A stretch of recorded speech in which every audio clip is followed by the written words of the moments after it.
Primero, para, como hago siempre, contextualizar el motivo que me llevó a hacer este trabajo de investigación, tal como en artículos que escribí previamente, responden a, de algún modo yo siempre trato de integrar en las finanzas la aplicación de software, así que ustedes vieron que en jornadas previas publiqué artículos relacionados a simulación, Monte Carlo, en otras aplicaciones de software de integración docente cuando usé el software Mendeley para investigación colaborativa, y en este caso, a partir de una investigación doctoral en el que apliqué un software de encuestas, y en este caso las encuestas, además de tener una parte cuantitativa, tienen una parte cualitativa, y es puntualmente sobre ese aspecto que voy a desarrollar en este caso. Es decir, me pareció, ya que yo lo utilicé, me pareció muy útil dejar algunas notas aclaradas al respecto.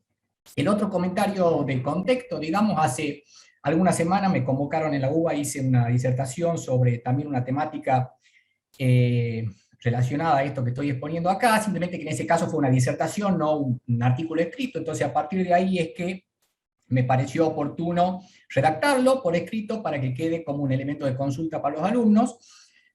Para los que eventualmente hayan escuchado esa presentación, yo en este caso agregué sobre lo que hablé en aquel momento, porque en aquel momento solamente hablé sobre procesamiento de datos, digamos, análisis de datos textuales, y en este caso estoy agregando la encuestación, o sea, la obtención de los datos, ¿está bien? O sea, es un poco más integral que lo que expuse en aquella oportunidad.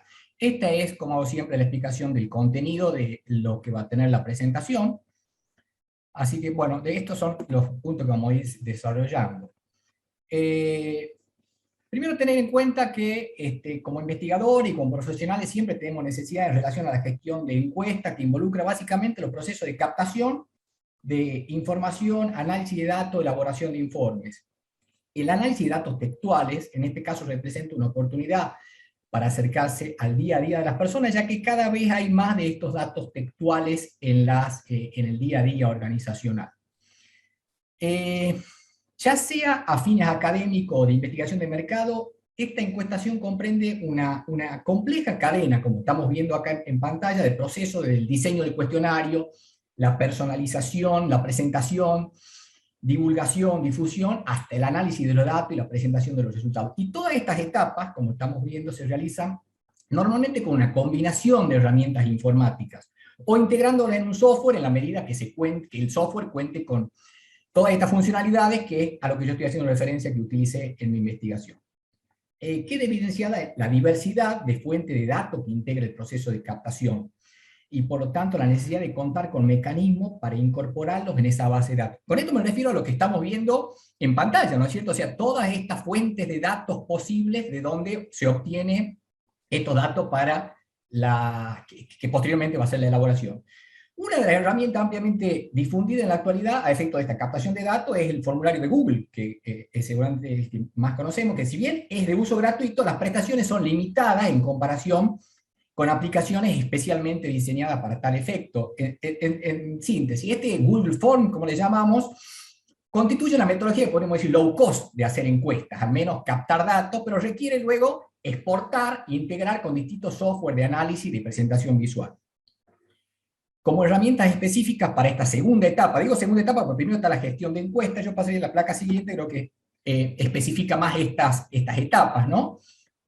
Para esta segunda etapa, es decir, para el análisis de datos, podemos mencionar, por ejemplo, Excel o SPSS, Stata y Views. Quizá cada uno de ustedes está familiarizado con distintos de estos software, y para la etapa de presentación existen a su vez otros programas como Power BI, Infogram, Prezi, que posibilitan visualizaciones de datos con una calidad aún mayor. Es decir, normalmente utilizamos software específicos para cada uno de estos, más allá de poder integrarlos en uno específico que integre todos estos aspectos. Fíjense, el último, en la parte de presentación habla mucho de dashboard. Dashboard es un informe interactivo en que se puede simplificar una gran cantidad de datos en pocas páginas, digamos así. La elaboración implica que se mantiene un vínculo entre la herramienta de encuestación y la herramienta de análisis. Y es importante implementarlo dado que da a entender a los alumnos, digamos así, o investigadores, que lo que se realiza es algo mucho más parecido a lo que en realidad ocurre más que, más que un ejercicio académico. Esta vinculación de esta temática con Big Data obviamente surge de esto porque hacer frente a la avalancha de datos que se procesan a través de las redes de personas o dispositivos se ha vuelto, por supuesto, cada vez más importante para la inteligencia empresarial. Uno de los aspectos notables de este boom de Big Data es la enorme amplitud de las interacciones entre las participaciones que se pueden documentar. Y como resultado de esta tendencia, la mayoría de los datos están cada vez menos estructurados, con una parte significativa del flujo en forma textual, que es a lo que apunta esta presentación.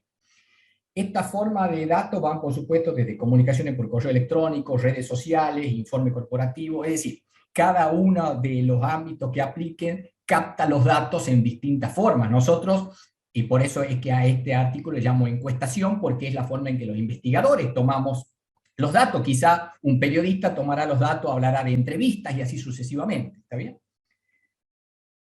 A medida que este flujo de datos continúa expandiéndose rápidamente, se vuelve cada vez más importante desarrollar técnicas que permitan repasar todas estas páginas de textos y seleccionar la información útil que está oculta a simple vista. Fíjense que uno de los puntos que mencioné, esto de la eficiencia del mercado. En relación a esta hipótesis de mercado eficiente, la eficiencia de los mercados se basa, por supuesto, en la difusión de información de mercado, las inversiones, de manera oportuna y correcta.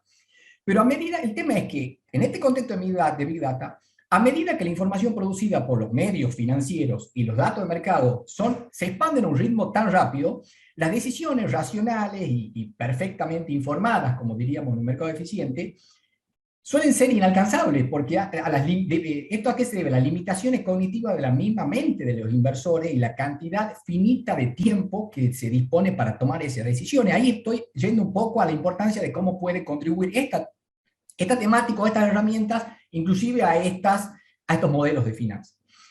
Este tema de la eficiencia, también existe una disyuntiva, por supuesto, entre los modelos teóricos que intentan describir los mercados desde el punto de vista opuesto, como son, por supuesto, por ejemplo, la hipótesis mercado eficiente que acabo de mencionar, o la economía conductual.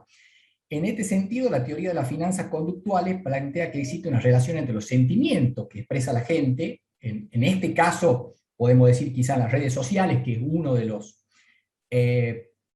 la fuente donde se toma información, con los ciclos que experimentan los precios de mercado. Van a ver que gran parte del énfasis que vamos a poner en la parte práctica de esta presentación lleva a este análisis de sentimiento, y por eso es que lo estoy relacionando a las finanzas conductuales. Estas técnicas que incorporan esta información textual no solo pueden revelar tendencias en el ánimo del público, como se refleja en el medio de comunicación, pero también proporcionan pistas para analizar posibles ramificaciones o reducir riesgo de realizar transacciones en mercados caóticos. Bueno, para pasar un poco, explicaría un poco esto de minería de texto. La tecnología de minería de texto en realidad ha afectado sustancialmente la industria financiera, dado que en todos los sectores de la finanza han crecido enormemente la minería de texto y se ha convertido en un importante campo de investigación.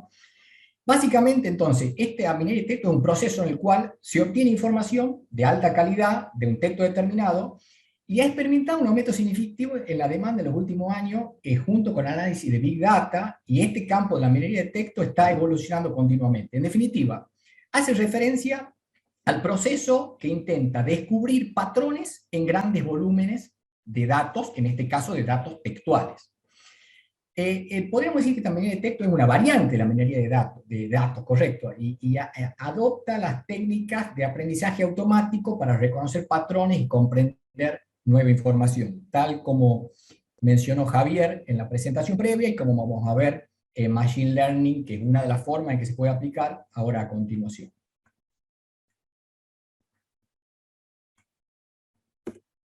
Bueno, esto de lo que quería dejar indicado son, antes de pasar a la parte práctica, es algunas de las aplicaciones que se realizan actualmente en finanzas de minería de texto.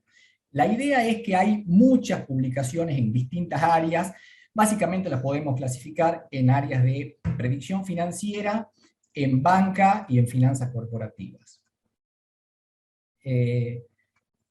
La primera de ellas podríamos decirse que tienden a posibilidad de predicciones de precios en el mercado.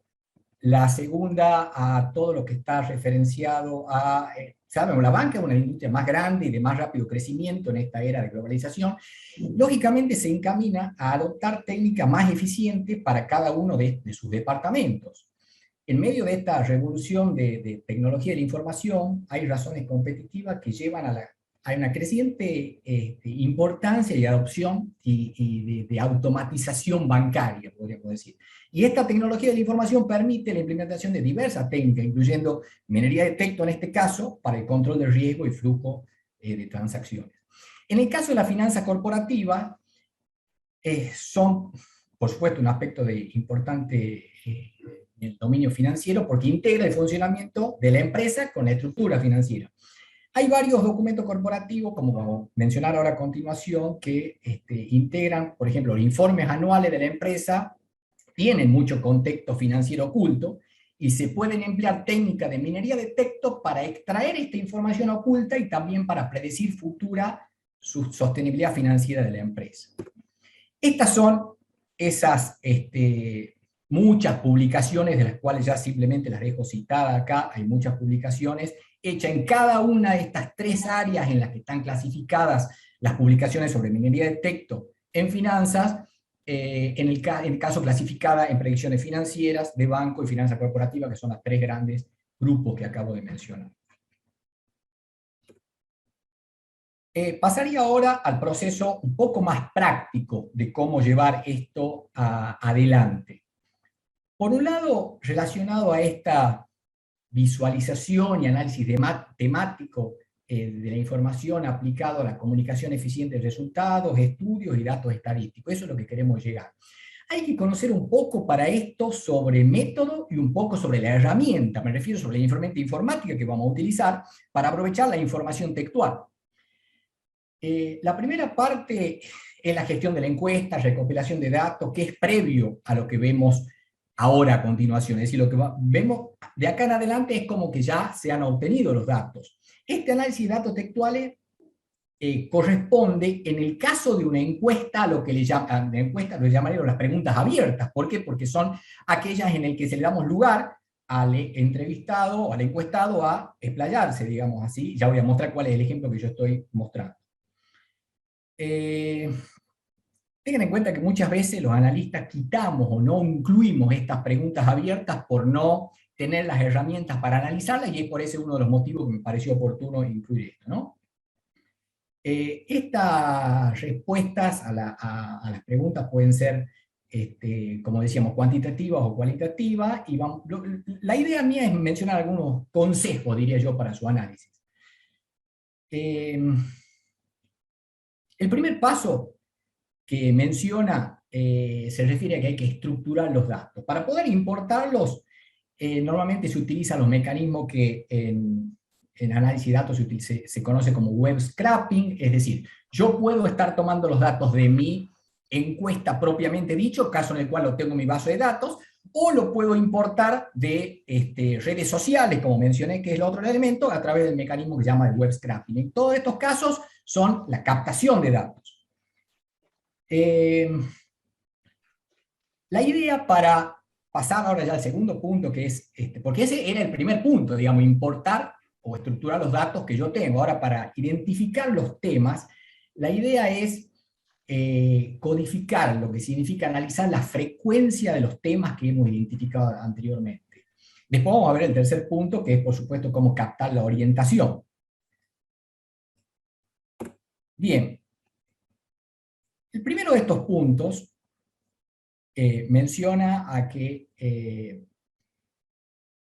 de qué estamos, digamos, tratar de iniciar por descubrir, cuando yo tengo la base de datos, de qué estamos hablando. Estos datos pueden ser, por ejemplo, dijimos, comentarios de la web, estoy explicando cuáles son, qué es lo que está en la placa. O sea, los orígenes de estos datos pueden ser comentarios de la web que se importan, pueden ser encuestas o pueden ser entrevistas. Cualquiera de estas alternativas origina estos datos, y para analizar estos datos tienen que tener un formato de base de datos, por eso es que está el dibujito en el medio, digamos así, en el que estos datos, digamos, puros se transforman en una base de datos para poder después analizarlos.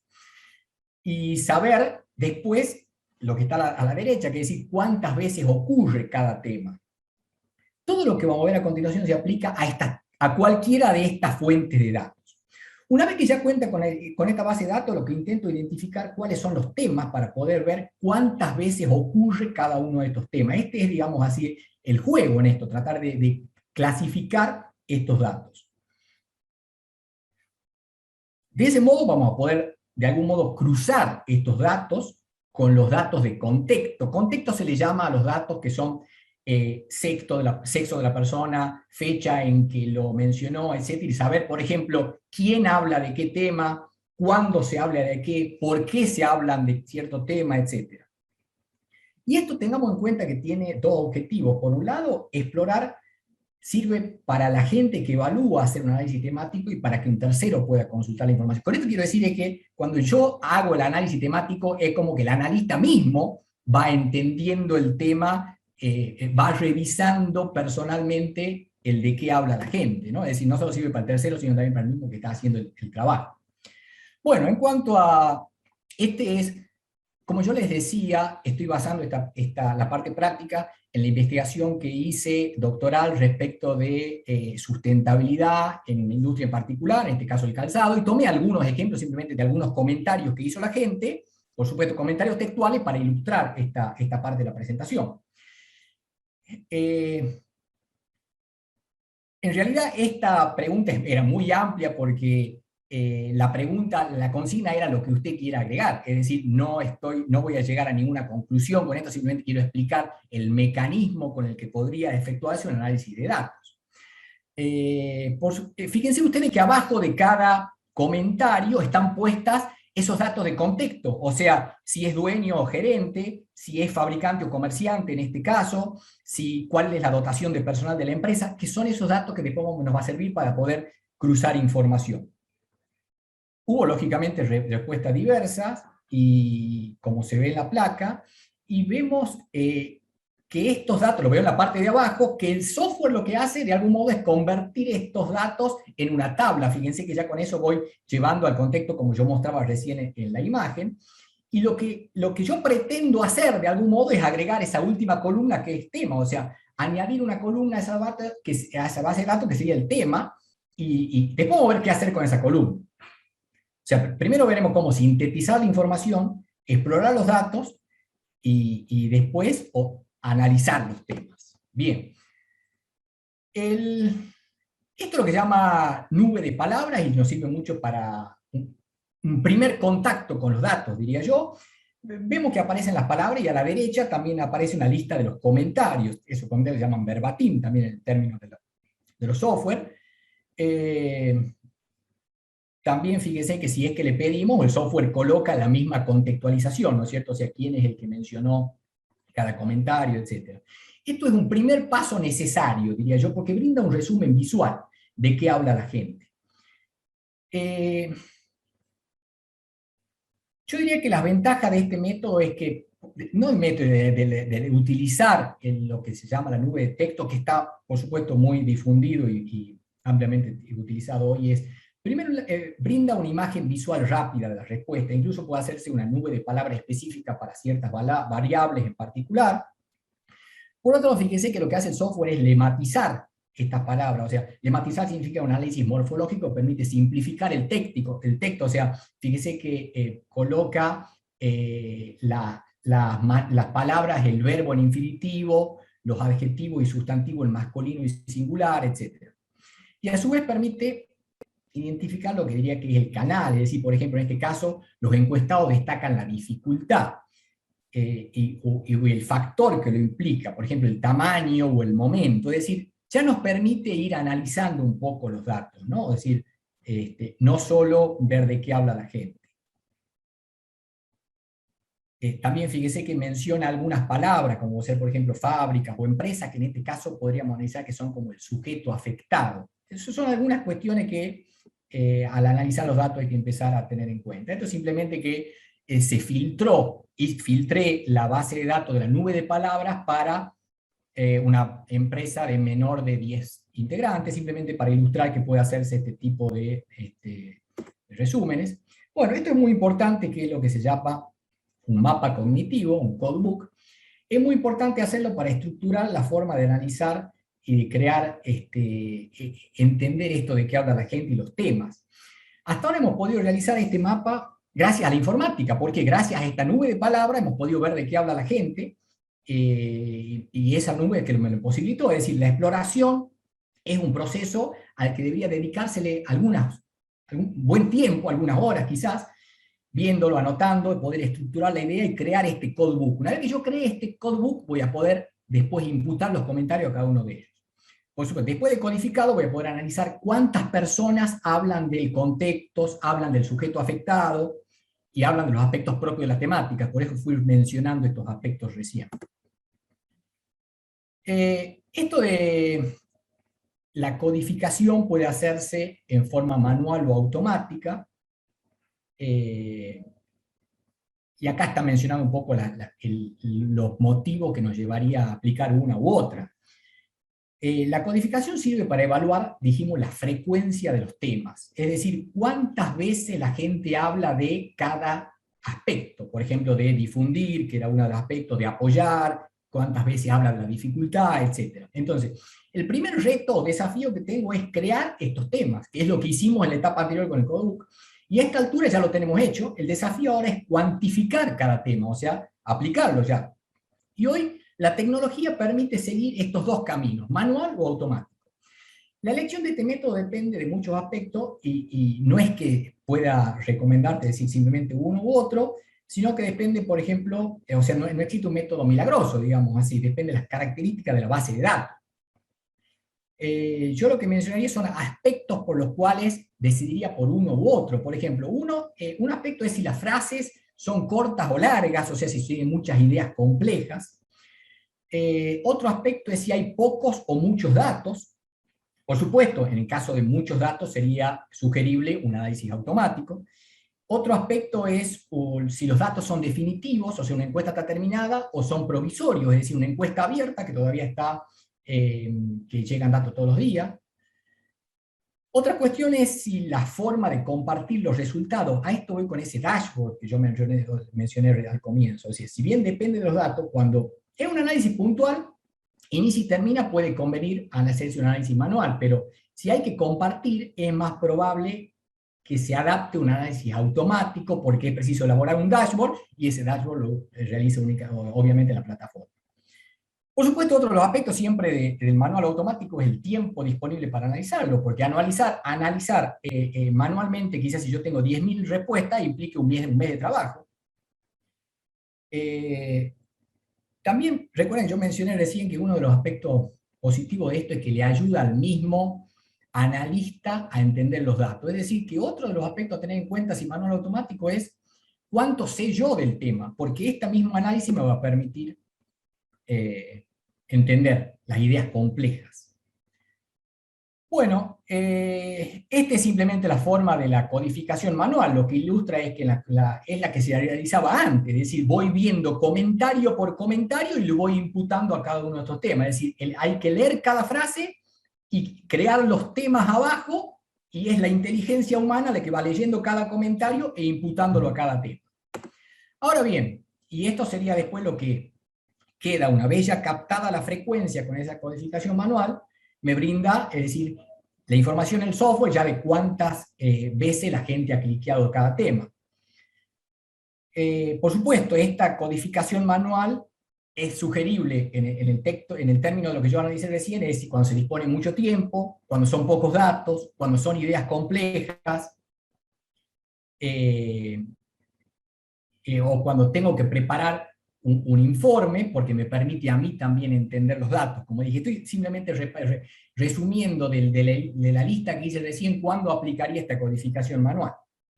De todo modo, lo importante es entender el método. Después se puede aplicar una codificación propiamente dicha según la necesidad. Ahora, la codificación por diccionario o automática, en realidad, Por supuesto lo estamos viendo con los mismos datos, como sería el análisis ahora con este mismo método, el otro método. Este método en realidad no es incompatible con el anterior, sino que puede resultar del anterior, porque si bien es automático, cuando se tiene muchos datos, lo que hace es una primera parte manual, y gracias a eso obtenemos un codebook para la parte automática, es decir, hacemos un proceso similar al anterior, solamente que le llamaríamos semiautomático, porque a las posteriores incorporaciones de datos que lleguen ya se van a aplicar en forma automática.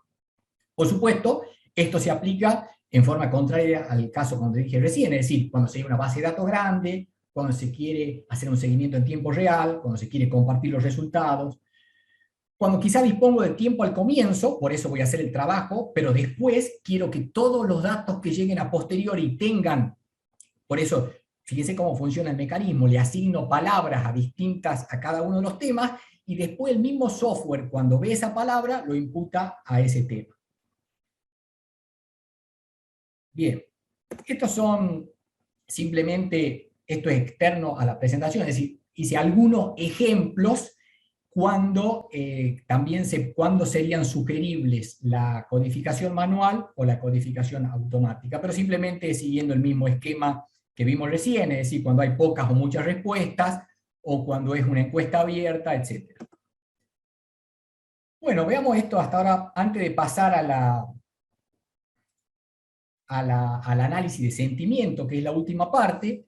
Esto como un breve resumen de lo que hemos visto acá, o sea, esto es un resumen de lo visto, es decir, en la primera parte vimos cómo iniciar con una base de datos en bruto, cómo estructurarlo, cómo sintetizar la información, organizar un mapa cognitivo y crear un codebook. Hasta ahí hemos visto, ¿no es cierto? Hasta ahí. Después hemos visto dos formas de hacer la codificación, manual y semi-automatizada. Con eso vimos de poder llegar a entender de qué habla la gente. Ahora lo que falta en la última parte es el análisis de sentimiento, es decir, no solo de qué habla la gente, sino cómo habla la gente. Y lo vamos a ver, esto es para qué sirve, cuáles son los métodos y también los indicadores, ¿no? Lo que está marcado acá. Es decir, la idea ahora es, la gente expresa su opinión, y ya sea pueden ser clientes, ciudadanos, estudiantes, inversores, etcétera, pero el análisis de sentimiento, este término, en realidad que viene ya de, no es un tema un término muy viejo, se empezó a hablar de este tema en el año 2003, es como determinar la polaridad de la subjetividad, ya sea positiva o negativa, y la fuerza de esta polaridad, es decir, fuertemente positiva, levemente positiva, o así sucesivamente, por supuesto de un texto. En otra palabra, es decir, determinar la opinión del autor, del escritor. La idea de la técnica extrae las opiniones dentro de los datos textuales y por lo tanto sirve de lo que se denomina minería de opiniones, también se le llama. Los motivos que detrás de este análisis de sentimientos se puede dividir en reconocer emociones y detectar la polaridad. Es decir, por un lado, quizá el primero se centra en la extracción del conjunto, digamos, de etiqueta de emociones, pero la segunda es clasificarla como positivas o negativas. En realidad, cuando analizamos los datos de una encuesta, por ejemplo, que en este caso, primero vamos a evaluar los temas de lo que habla la gente, y después vamos a evaluar este tema del sentimiento. Analizado a este caso sería analizar los temas, sabemos, por ejemplo, de qué hablan, pero hasta ahí no sabemos si hablan bien o mal. Para esto hay que hacer este análisis de sentimiento, es decir, captar la orientación, o sea, cómo conseguir saber quién habla de forma positiva o negativa. Eso es lo que queremos aportar ahora. Bueno, la terminología es lo que está también planteado en la placa.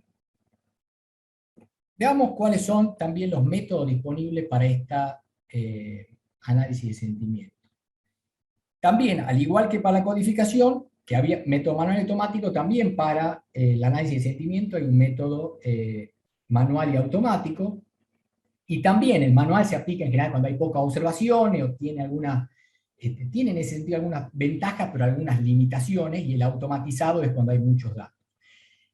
Este método manual es el que queda ilustrado en esta imagen, y es complementario, yo diría, al análisis visto antes. ¿Por qué? Porque es decir, lo que consiste en agregar temas, que en realidad no son temas en este caso, sino que son orientaciones, y es el analista que va cliqueando en cada uno de ellos una vez que lee el comentario, si es que le parece positivo o negativo. Es decir, tendría que ir comentario por comentario, realizando una tarea de asignación a temas.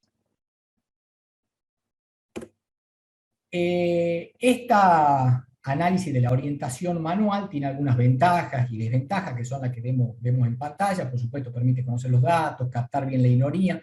Esto de la ironía es uno de los aspectos que más importancia le asignan en esta temática, porque se puede dar a entender de que el machine learning, que es la técnica que vamos a ver a continuación, le cueste o sea dificultoso captar esa ironía.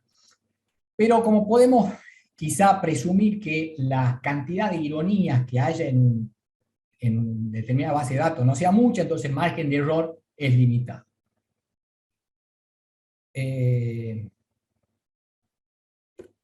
Bien, este es el método. Entrando al método automatizado, también hay dos maneras. Antes de llegar al machine learning, hay un método que se llama cognitivo. Este método requiere ya tecnología para que el operador no tenga, por supuesto, tanto trabajo que hacer después, sino preparar solo las rutinas.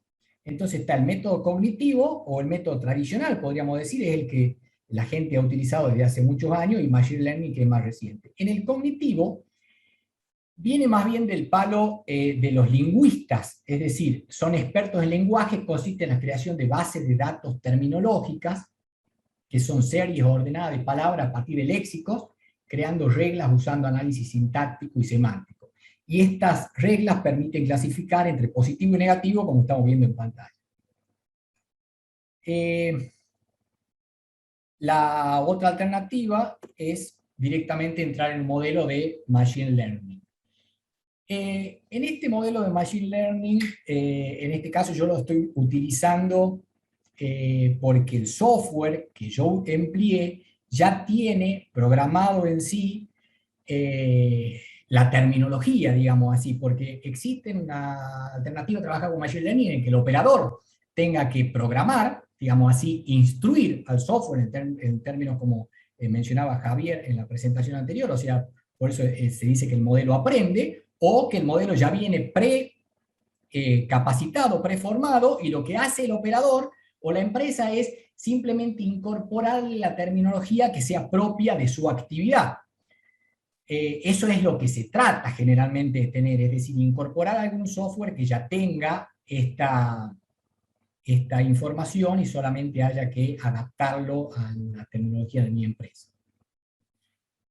Entonces, el primer paso sería entrenar el modelo, segundo, incorporarle los datos, y después la optimización del modelo en realidad viene este sería el aprendizaje propiamente, y ese aprendizaje en realidad provendría de aquellas frases que el software no pudo analizar. Entonces es el analista en el que tendría que, como les decía, incorporarle esta información al software para enseñarle nuevamente. Bueno, este método de Machine Learning tiene, como decíamos, algunas ventajas y desventajas respecto a los métodos anteriores.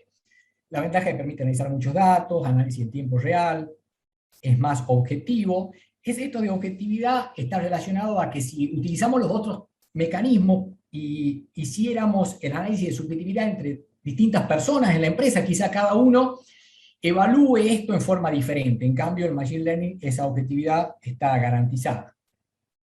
Y como decíamos, la única complicación es que se menciona esto de entender la ironía, que hago referencia a esa explicación que hice recién. Esta sería ya la última parte de la presentación. La idea con esto lo que hicimos es, primero captar los datos, analizarlos, y después el enredado que pretendemos con esto es obtener indicadores para la actividad que estemos evaluando en general. Lo importante en realidad de esto es que fíjense que el software, en este caso el software que yo utilicé, que se llama DataVis, nos conduce a cruzar información. Y yo voy a cruzar información, inclusive puedo crear reportes del estilo tablero de comando, como se le denomina a estos mapas de calor, en el que fíjense que estoy cruzando información que yo mismo generé con el análisis, es decir, no existían antes. Fíjense que las columnas de orientación y de temas, que son las que estoy analizando acá, no existían hasta antes de haber hecho este análisis, solamente existían la fecha y los comentarios en sí. Es decir, con esto lo que estoy diciendo que es todo aporte, digamos, que el mismo proceso de análisis generó en cuanto a la producción de información. Bueno, esta es la última placa de desafíos y futuros objetivos. Por un lado, un diccionario, poder trabajar sobre diccionarios específicos a fin de configurar el baremo. Con este baremo se refiere a que yo, cuando quiera construir indicadores, voy a tener que ponderar esos análisis de sentimientos, ya sea positivos o negativos, que hizo el sistema, como altamente positivos o altamente negativos, según las características de mi empresa, y a eso se refiere con configurar un baremo. Otro de los desafíos o limitaciones que hay actualmente, un acceso restringido a información, la necesidad de un sistema realice técnicas de minería de texto en datos obtenidos dinámicamente, es decir, no solo en un momento en particular, sino que se puedan obtener en forma permanente datos, por ejemplo, de redes sociales a través de ese mecanismo de web scraping que mencioné e incorporarlos en el análisis. Combinarlo con técnicas de minería de texto y análisis de datos financieros, es decir, hasta acá nosotros hemos hablado de minería de texto, es lo que se basó esta presentación. Quizá uno de los desafíos sería incorporar o mixar estos análisis con, por ejemplo, los análisis de minería de datos que se mencionaron en exposiciones previas, y trabajar sobre la extracción de datos, que es uno de los temas complejos, sobre todo porque hay muchos temas de derechos de autor cuando hay que hacer estos web scraping de importación de datos de las redes sociales. Bueno, esta es bibliografía y abro a consulta, no sé si hay algún comentario.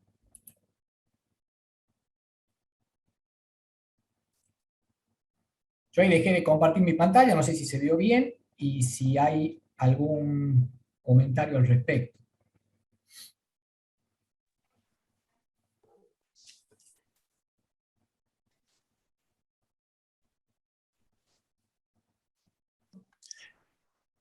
Se vio bien la presentación, te felicito, Gabriel. Siempre son temas interesantes los que nos traes a nosotros. Disculpame que me haya metido, pero como vos sos el presentador, justamente queda mal que cierres tu presentación, ¿no? Perfecto. Si no hay más comentarios, pasamos a la presentación siguiente,